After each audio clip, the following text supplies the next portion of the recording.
Thank you so much for being here. This is going to be your full moon reading for July 16th, 2019. We've got a full moon lunar eclipse tonight, and the full moon is in Capricorn, and we've got Mercury in retrograde, so we've got lots of shifting energy right now. So let's see what the cards have in for us. It's also, I have to mention, it's an important full moon for us here because 9 years ago today I brought a very important human earth side. So we had cake for breakfast before 7 a.m. So that's always a good start to a day. All right, so I'm going to be using the Druidcraft Tarot deck.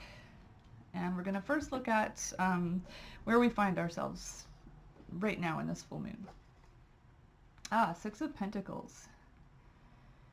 So this is a really good flow for things like things in our physical realm, such as our bodies, our home, our finances, things like that. And the six is it comes with a peace of mind. So where there might have been financial struggle or health struggles, things that are sort of in our day-to-day lives, the sixes come with a sigh of relief and a flow where there used to be a block or where there used to be conflict. So it's a really good sign for the beginning of this moon phase that things that were causing us, the word chafing comes to mind, but that's not what I have in mind. But just like where there was a stuckness or a struggle, there should be a nice flow now.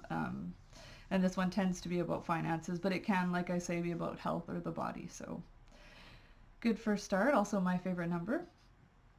The next card is going to represent challenges for us during this full moon and this month-long moon cycle. Oh, interesting. So the star in itself is a really positive card.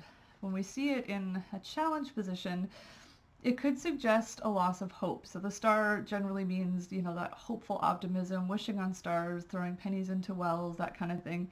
So when I see it in it's reversed or in a challenge position, it seems like a caution that you don't want to lose hope. You don't want to lose those big dreams, those things that kind of make you feel giddy, because really without that, you're kind of missing what life is. And so I think it'd be a good time to evaluate that, sort of give in a little bit to that watery side of yourself, that sort of emotional, excitable, and also intuitive. We've got a crescent moon in the background in this card, which often refers to our intuition and listening to our gut. So so if you've been stifling your hope or the things that you wish for, it's kind of a suggestion that this might be a good time to reevaluate them, look at them. Sometimes the most ridiculous, we think that they're ridiculous hopes or wishes actually could be something we could achieve. So it's a good time to reevaluate that. All right, now something to let go of this full moon and during this moon cycle. Princess of Wands, which would be Page of Wands in other decks. So wands are fire energy, and they are our passions, our will, our ego, things we get excited about. Sometimes, if we're lucky enough, it's our vocation, the things we do for a living that we love. Creative endeavors, that kind of thing. This is a court card, so it's in the sort of graduated version of that. It's somebody who's got experience under their belts. What I would say, because this is in a position to let go of something, is the Princess of Wands can have a tendency to get these sparks of inspiration and kind of just not necessarily run with them. So it's that part of us that's gets really excited about an idea and just kind of lets it fizzle out. So it seems like it would be a good time to maybe choose one of those. If it goes hand in hand with the star, it might suggest that it's time to really choose one of those hopes or one of those wishes that you want to bring, that you want to manifest, and focus on that, but just make sure you're not getting distracted and that you're not starting little sparks everywhere, because fire energy, which I am as well, can tend to do that. It can tend to light these little fires everywhere, and if you don't really nurture that fire and keep oxygen and keep it moving, then it can actually drain you to start all those little fires. So make a goal, a fun wish, hope, something like that, and nurture it. Keep fanning that flame. Make sure you're not getting distracted by little side projects that aren't going to really turn into anything. Next card will be what to manifest. So this was something to let go of. So we're going to let go of starting too many things at once. This is going to be something to nurture and manifest this moon cycle.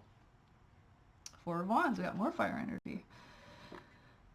So it makes sense actually after that one. So rather than, it kind of confirms that stable foundation in your creative realm.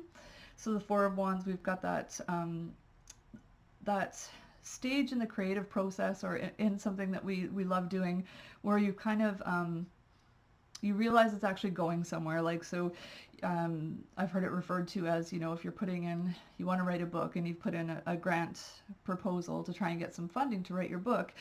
The four might be where you get the approval and you know you get to really start this thing. It's an exciting, celebratory, generally we think of wands as a more creative thing. The Four of Wands sometimes can refer to like a celebration in the home or like something that's very exciting. I do tend to think of it more in a creative realm. So when you've got this, you've nurtured this one spark that we talked about and you've started to bring it into something, you've shown it to other people, you've collaborated, and now something's going to happen. Like there's this base and people are on board and this project's going to happen. So that's the energy we're working on right now. So it's very exciting. The fours, I usually like to mention, although the Four of Wands isn't so much this way, but the fours can have a tendency to come with a caution not to get stuck, because sometimes when we build this nice stable foundation, we have a tendency to get really comfortable there if you're prone to that. And so it's just, there's that little caution just to make sure when you start to build this great foundation that you do look at the next stages where you want it to go next and don't get too comfy just kind of sitting on what you've built so far. And next, this will be incoming energy, so until the next full moon, sort of things that might be coming our way.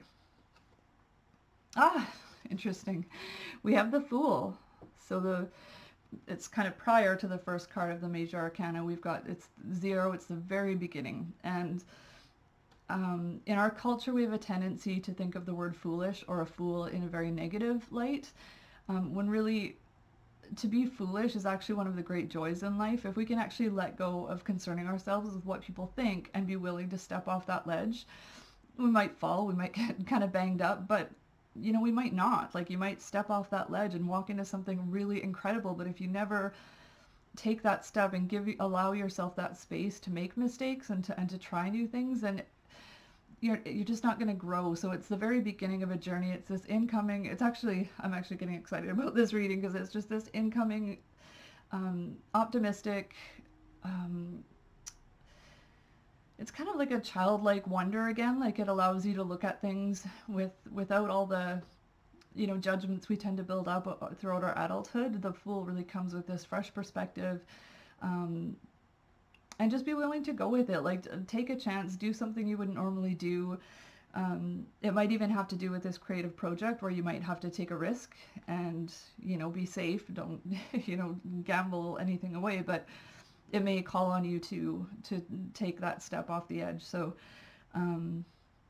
so this is a very whimsical spread from what I can see. Is it's, you know, this is a good period to let go of maybe wishes and things you want to do that just don't serve you anymore. We're halfway through our year right now, or just past, so we can think about what we want to have done by the end of the year and then really put a lot of energy into that. And it can be something fun. It can be something you want to do just for you, not necessarily something you have to do, especially with the Fool energy in there. That's kind of fun. So now the last card is going to be the meditation card. This is something we can hold close to our chest until the next full moon. Sometimes it's a cautionary card, other times it's an exciting card, but we have, we have the Four of Cups. So, what that would say to me, so the cups are water energy. There are emotions, our relationships, our love, nostalgia, things that make us feel kind of mushy.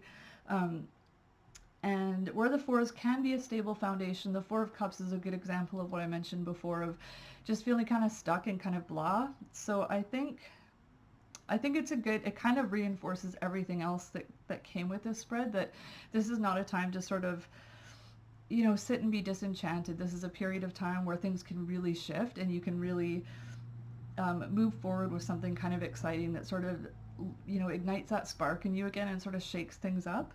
And if you don't take that risk, if you don't if you don't risk being foolish, if you don't kind of dream big, that kind of thing right now, you're going to find yourself back here. And it's very much a state of complacency and kind of like boredom and just that sort of, where if you struggle with depression or anything like that, it's that kind of feeling that you have on the days that you can barely get out of bed and just, bathing feels like a chore. So overall, I think it's just saying like, focus on something that really excites you, and then put your internal resources into it, put your creativity into it, really try to make it happen, because this is a time when it could happen.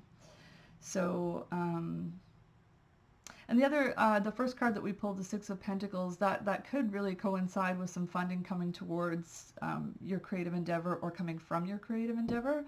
So there's a lot of positive cards here suggesting that it really is a good time to kind of take that chance. So, yeah, if you don't want to stay stuck, now's the time to do it. Or they say, strike while the iron's hot. So I hope that was helpful. I will put some links underneath if you want to get in touch with me through my website or social media, that kind of thing. Or if you'd like to book a reading, even better. But until our paths cross again, be well and love hard and be kind. Thank you.